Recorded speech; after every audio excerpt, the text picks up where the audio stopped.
You know, one of the most wonderful things about books is that in your search to find the next great adventure, you select a graphic novel by assessing the cover and the inside artwork, deciding if you think the subject might appeal to you, and then eventually you just go with it.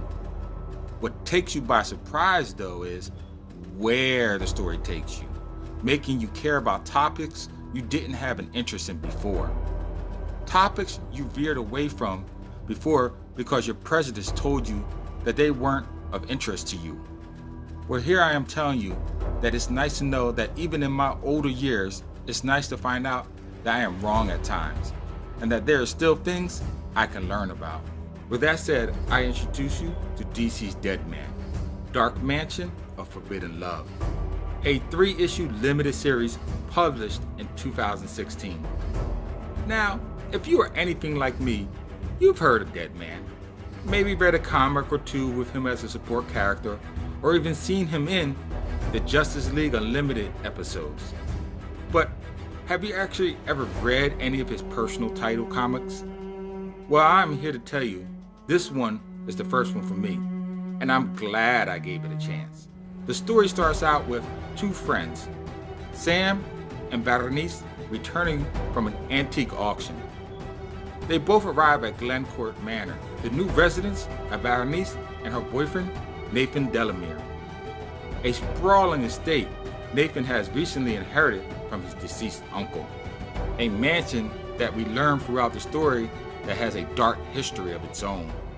Unbeknownst to the three, at the time of Berenice's and Sam's arrival, Boston Brand, aka Deadman, arrives at the mansion too. Hearing a frantic woman scream, he enters the home in an attempt to help, but soon finds out that his powers have been suddenly hindered and he can now not escape the giant edifice due to some binding spell. To make matters worse, there's another dark entity that inhabits the estate and seems intent to do the residents harm.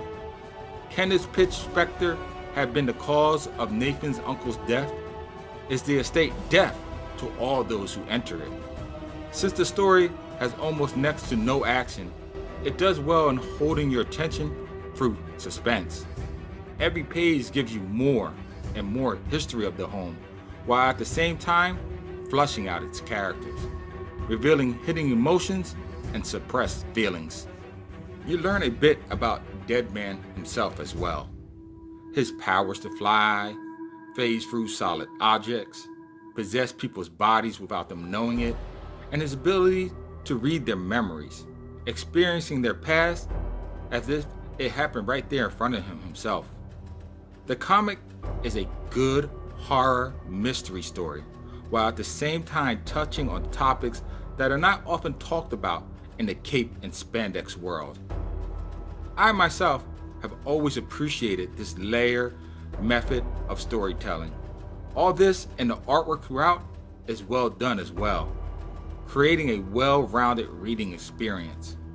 With all this being said, I give the comic a ranking of 3.5 out of 5, a very good read. Just scratching the ceiling of great, but not quite there. Please feel free to share this video if you liked it. Visit my YouTube channel for more like it, and don't forget to tap that bell icon on your way out to be notified when the next episode drops. Until then, as always, keep reading, my friends.